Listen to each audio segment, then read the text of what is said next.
Coucou les merveilles, c'est Chloé. Je reviens pour faire un challenge qui m'a été proposé par mon amie Sabrina de la chaîne Sabrina Passion des Oracles. J'ai trouvé ça super. En fait, elle a trouvé un challenge sur une chaîne qui n'est pas française, qui s'appelle The Hermit's Cave, que personnellement je ne connaissais pas. L'idée du challenge, en fait, c'est vous prenez votre prénom et vous l'épelez en fait avec des oracles et des tarots. Donc c'est rigolo. Après, ceux qui ont des petits prénoms, moi il est pas trop long, il y a 5 lettres, hein, donc je fais une sélection de 5 jeux. Après, elle disait dans sa vidéo, si on veut pour une lettre, si on craque, qu'on a envie de mettre plusieurs jeux, on peut le faire. Moi j'ai craqué pour une lettre. J'en ai mis plusieurs, mais sinon j'ai quand même essayé de rester sur un seul jeu. Si vous avez envie de participer en commentaire, ce sera avec plaisir que je découvrirai votre sélection. Donc vous pouvez mettre épeler votre prénom et mettre le jeu que vous choisiriez dans, dans votre collection, dans ce que vous connaissez. Donc moi, pour la lettre C, j'ai choisi l'oracle du cercle de Catherine Sorolla-Ménassieux. Je l'ai déjà présenté plusieurs fois en fait dans plusieurs vidéos parce que c'est vraiment un gros coup de cœur pour moi. Je crois que je l'ai mis d'ailleurs dans mes coups de cœur des sorties de l'année 2021. Une des raisons pour lesquelles je l'adore, c'est que c'est son livret en fait, qui est très épais et que je trouvais hyper bien fait. D'habitude les livrets, je m'en passe en fait. En général, je ne fais qu'avec les cartes. Ce jeu, par contre, vraiment, je ne pourrais pas me passer du livret. J'adore sa façon de décrire les choses.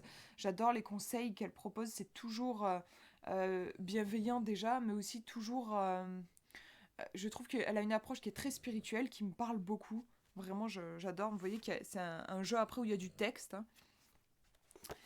Et je vous montre quand même les cartes en vous parlant, au cas où vous ne l'ayez pas vu passer sur ma chaîne. Donc une des particularités aussi de ce jeu, c'est que vous avez la signification à l'endroit et à l'envers, en fait, pour chaque carte. Donc on pourrait dire le côté lumineux et le côté ombre, voilà, en fonction de la position dans laquelle vous tournez vous tirez la carte. Alors moi personnellement, je ne fais pas des tirages avec les cartes renversées, mais du coup pour utiliser quand même, parce que c'est expliqué dans le livret et ça c'est sympa. J'aime les jeux aussi où vous avez l'aspect ombre de la carte. Ça permet de travailler sur notre ombre justement.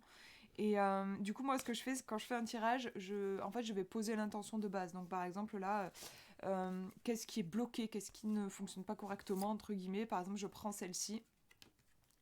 Et donc là, eh ben, ok, je l'ai tiré à l'endroit, mais ce qui va m'intéresser, c'est à l'envers, parce que j'ai demandé ce qui bloquait. Et là, on me parle de fluctuation. Je vais aller voir ensuite dans le livret comment elle détaille ça. Donc voilà, je trouve que c'est un jeu qui est d'une richesse infinie au niveau des thèmes qui sont abordés. Et je suis jamais déçue quand je fais un tirage avec. Je veux dire il est percutant pour moi dans ses réponses, vraiment. Voilà, hop, pour la lettre C. Alors, la lettre H, forcément j'ai galéré parce que des mots qui commencent par la lettre H en français comme ça, j'en voyais pas beaucoup. Donc j'ai triché un peu. En fait, j'ai pris un jeu en anglais. Donc j'ai pris le Hell Yourself Reading Cards de Ina Segal. Alors je dis que j'ai un peu triché parce qu'en fait, ça marche en anglais. Le H est là en anglais. En français, d'ailleurs, il a été traduit celui-là. Alors attendez, je vais vous dire comment il s'appelle. L'oracle thérapeutique d'auto-guérison, guidance divinatoire pour une transformation de l'âme. Voilà. C'est un jeu que je trouve intéressant pour se faire du bien, en fait, hein. C'est bien traduit, je trouve, cette idée de... C'est un oracle qui est thérapeutique. Ah bah tiens, voilà, ma carte préférée. Je l'adore. Et on est dans un univers assez fantaisiste que j'aime bien aussi.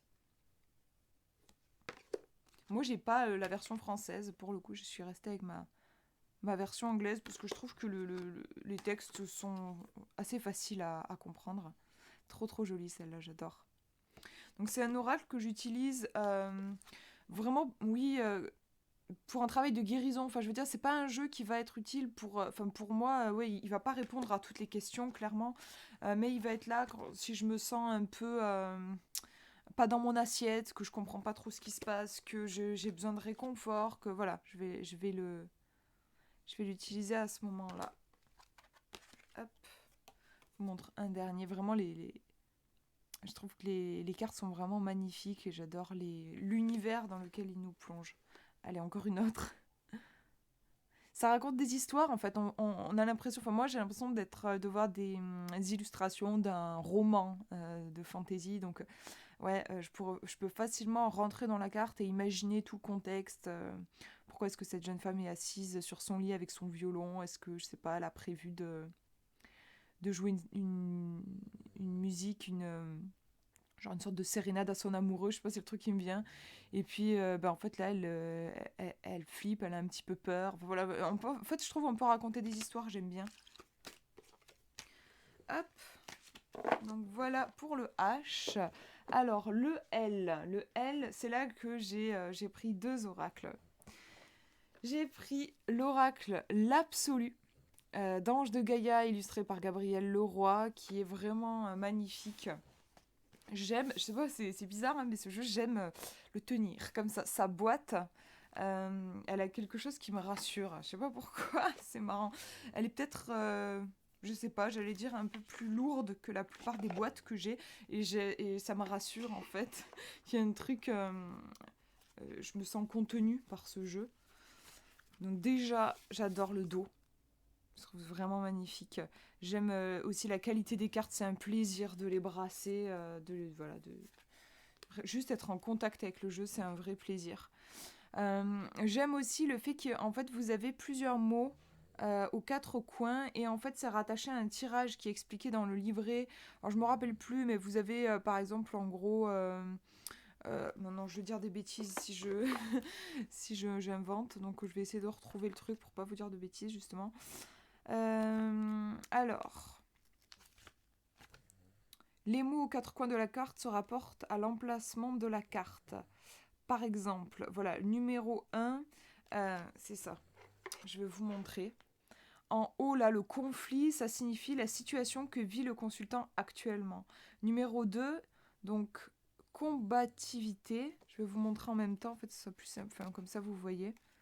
Et le numéro 2, donc non pas combativité, en plus je me trompais en bas ici. Donc c'est le désaccord. On nous dit c'est l'état d'esprit du consultant face à cette situation.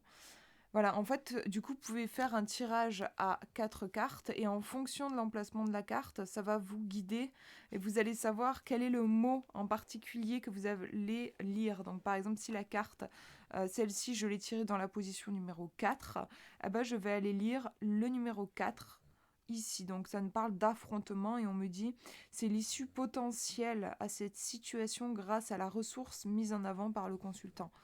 Donc voilà, je trouve super intéressant c'est le fait qu'on soit guidé comme ça par la carte pour interpréter. Et puis les illustrations sont trop belles. Voilà, c'est comme toujours avec Gabriel Leroy, on est jamais déçu, je trouve. On est dans un univers à part entière. Et c'est vraiment un plaisir à chaque fois de tirer les cartes avec ce jeu. Je vous en montre encore une. Voilà, hop, je le mets de côté. Et puis je vous montre du coup le deuxième en lettre L, bah, c'est l'oracle du lac des cygnes de Carole N. Eskenazi. Carole Anne, Carole Anne Eskenazi. Une grâce infinie, c'est le thème, hein, la danse.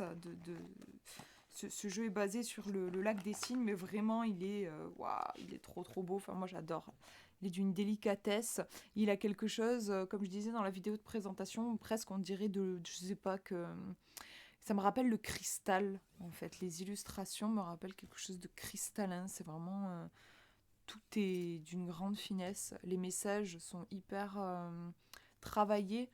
Vous avez la carte qui vous parle, le lien avec le lac des cygnes, une guidance, des questions à vous poser. Vous avez aussi le message divinatoire. Tout ça pour chaque carte. Je trouve qu'il y a vraiment un gros travail qui a été fait du coup au niveau du livret.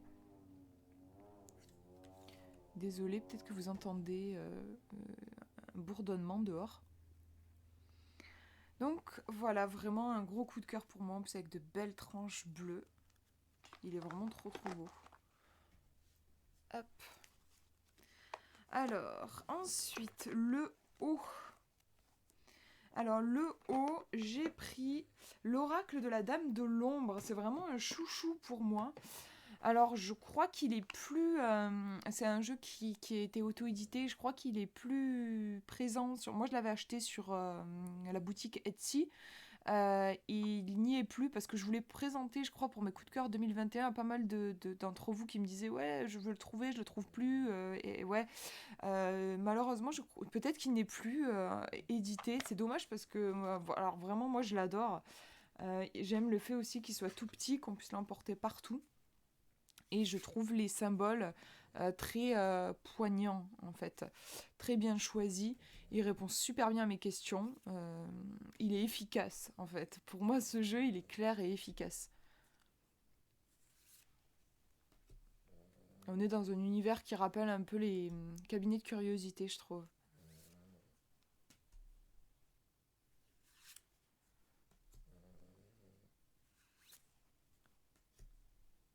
Là, vaut mieux éviter d'y mettre les mains.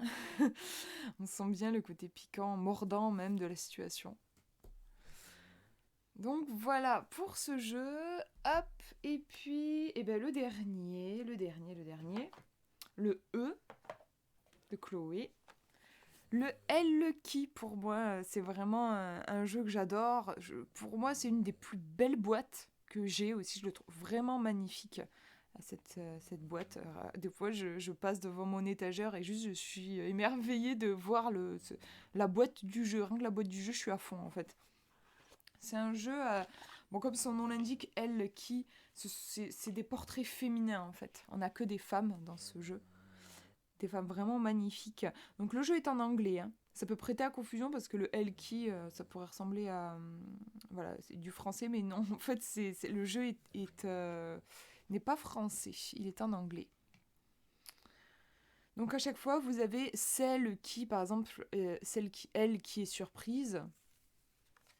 Ou attendez, She Who Surprises, je sais pas, celle qui surprend peut-être, finalement, est-ce que c'est elle qui est surprise ou celle qui surprend peut-être plutôt celle qui calme, celle qui regrette. Puis après, vous avez des petits mots-clés en bas. Je le trouve vraiment très beau et envoûtant ce jeu. Celle qui doute.